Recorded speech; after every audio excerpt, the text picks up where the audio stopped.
चले जा रहे हैं। देखिए, इशू अलग अलग और हमारे नेता खास करके मखाना उत्पादक किसान है, उसकी प्रॉब्लम्स बड़े बड़े पैमाने पर है और उसी को उन्होंने समझने का प्रयास किया और उनकी जो पीड़ा थी उससे उन्होंने समझने का कोशिश किया और जो मखाना यहाँ 700 में मिलता है, आज उसमें अमेरिका में टैरिफ लगा जो है लाखों में बिक रहा है।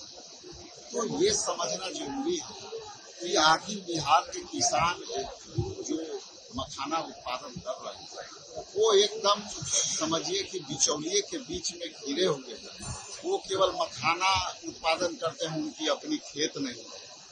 जो खेत में वो करते हैं वो पट्टे पर ऑलरेडी महंगा लेके जाते हैं। किसान जब उत्पादन करते हैं मखाना का तो उनका फसल जब मारी जाती है तो वो भी पैसा का लॉस होता है। इसके बाद वो जब बेचने के लिए जाते हैं तो उनको उचित माल जो है का जो है दाम नहीं मिलता।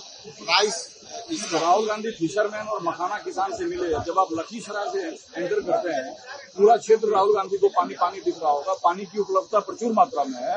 तो मछली पालन और मखाना उत्पादन ये दो महत्वपूर्ण दो रास्ते में हम लोगों को बात हो रही थी कि इससे बेहतर प्रबंधन और क्या हो सकता है, क्योंकि सरकार जो है केंद्र सरकार अभी तक तो बेहतर प्रबंधन के लिए कुछ नहीं। तो बहुत सारे रास्ते पे बात हुई और उसमें खास करके फिशरमैन के लिए, क्योंकि इस समय ऐसा भी है इतनी बाढ़ की पानी होती है तो फिशिंग करने में भी लोगों को जान माल का खतरा पड़ा है। तो ये विषय में सारी बातों पर जो है गंभीर चिंतन किए हैं। मखाना का जिस तरह से उत्पादन किया है उनका उचित माल का उचित दाम नहीं मिल रहा है। इस विषय तो वायदा सुनते सुनते तो जनता की पीढ़ियां बदल जाती है। वायदे ही होते रहते हैं।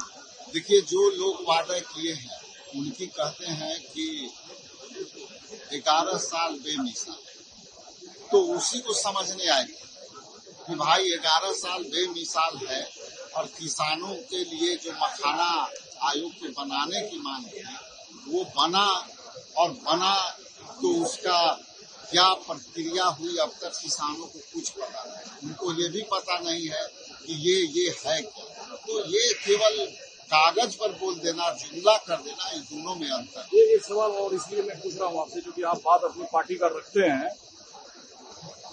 जहाँ जहाँ से यात्रा लेकर आप लोग जा रहे हैं, ये दिख रहा है कि कांग्रेस का वोट बल्क में कहाँ है। उन सीटों पर दावेदारी भी कर रहे हैं, बस खाली यात्रा ही हो रही है। देखिए, हम काम कर रहे हैं वोटर अधिकार को लेकर और जिस तरह से वोटर अधिकार जो लोगों को वंचित हो रहे हैं, जिस तरह से प्रत्येक विधानसभा में कहीं 18,000 नाम काटे गए हैं, कहीं 23,000 काटे गए हैं, कहीं 28,000 काटे गए हैं और काटे उनके गए हैं जो जुनूनन थे। और अब देश के प्रधानमंत्री ने इस पर जो वक्तव्य दिया है वो भी एक आश्चर्यजनक है कि जिस देश का प्रधानमंत्री, जिस देश का गृह मंत्री, जिस देश का इलेक्शन कमीशन ये कहे कि यहाँ पे जो है वोटरों का नाम जो है कटे हैं और जिंदा हो जाए, तो ये तो आश्चर्य। लेकिन अध्यक्ष जी, सीटवा मिली तब ना, जब जीतेंगे ज्यादा तभी तो आपका मैनिफेस्टो लागू हो पाएगा। जो वायदा कर ले जा रहे हैं ये लागू कैसे होगा? देखिए, सीटवा सब जो है लाइन पता समय आई सब रवा के बतावल जाए। अभी हम लोग लगल बानी कि जो वोटर के नाम कटल बा वो 10 साल से 5 साल से 7 साल से 4 साल से 2 साल से लगातार वोट देवता, तो ओकर नाम जो है कैसे जुड़ी, एकर संघर्ष जारी बा। बाकी तो मैदान साफ बा, मैदान क्लियर बा। वो मैदान में हम जो है एनडीए से फरियाद ली, इसमें दिक्कत कहाँ बा। शुरू होता है, पूरा सीमांचल पानी पानी है, जहां मछली उत्पादन और मखाना उत्पादन एक बड़ी संभावना है। मोदी को समझाइए ना कि यहाँ 700 रुपया, अमेरिका में 9,000, दिल्ली में 2200 से 2500। बाढ़ की उनकी फुर्सत नहीं, उनको हिंदू मुसलमान से फुर्सत नहीं, वोट काटने से फुर्सत नहीं, चोरी करने से फुर्सत नहीं। हमारे नेता खेत में जा रहे हैं, हमारे नेता मखान फोड़ रहे हैं, हमारे नेता बाढ़ देख रहे हैं, हमारे नेता बचा रहे हैं। क्या है, एक आदमी गाँव जा रहा है, एक आदमी घर घर जाएगा। और एक आदमी गाली दे रहा है, गाली दिलवा रहा है, माफी मंगवा रहा है। लेकिन आपके नेता जगह जगह जाके वायदा कर रहे हैं, कांग्रेस की भीड़ दिख रही है, सीट जब मिलेगी नहीं ज्यादा तो ये वायदा पूरा कैसे होगा? उससे वादा करेंगे ना, वादा करेंगे तब तो कुछ होगा। अब हमको बताइए, वादा हमारे नेता जहाँ की आज तक कमी हुई? तेलंगाना में हमारे नेता वादा किया, कर्नाटक में मेरे नेता वादा किया। ये तो आप देख रहे हैं ना कहाँ कहाँ भीड़ है, वो किसकी भीड़ है? कांग्रेस की भीड़ वो है। तो कांग्रेस सीट की दावेदारी कर पा रही है। टोटल कांग्रेस सीट की दावेदारी कब होगी कांग्रेस की? बैठ करके महागठबंधन एक है, तय हो जाए। ये तो पूरा इलाका अब आपका शुरू होता है सर, पूरा इलाका बिहार है सर, पूरा बिहार है सर। बिहार का घर घर में रहा। क्या बातचीत घर में राहुल जी से क्या बातचीत कर रहे हैं? मखान पर, खेती पर। इस इलाके में 80% मखान बाहर जाता है। बिचौलिया सब कुछ खत्म कर देता है। 4 से 6 हजार रुपया महीना नहीं कमा पाते हैं लोग, कर्ज में दबे रहते हैं।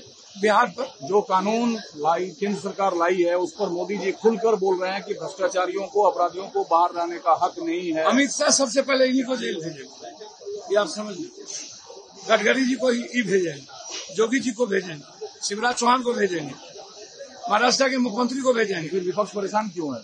भैया विपक्ष को आप 30 दिन के अंदर भेज करके क्या आप लड़ाई लगवाए? हेमंत सोरेन जी के साथ क्या हुआ? हेमंत सोरेन जी के साथ क्या हुआ? उसके बाद निकले तो वो मुख्यमंत्री क्या किया और उसको बीजेपी में ले लिया। आप तो उन क्षेत्र से आते हैं जहाँ के बारे में खासकर अवैध प्रवासी वोटर सर, हैं। कहाँ पर अवैध प्रवासी वोटर है? जो आप 11 साल से क्या कर रहे हैं? घास छीन रहे हैं। 16 साल आपकी सरकार है, आप क्या कायर हैं, कमजोर हैं? क्या आपको मर्दानगी नहीं थी? 56 इंच का सीना नहीं था? 16 साल से आपकी सरकार, क्यों नहीं निकाले?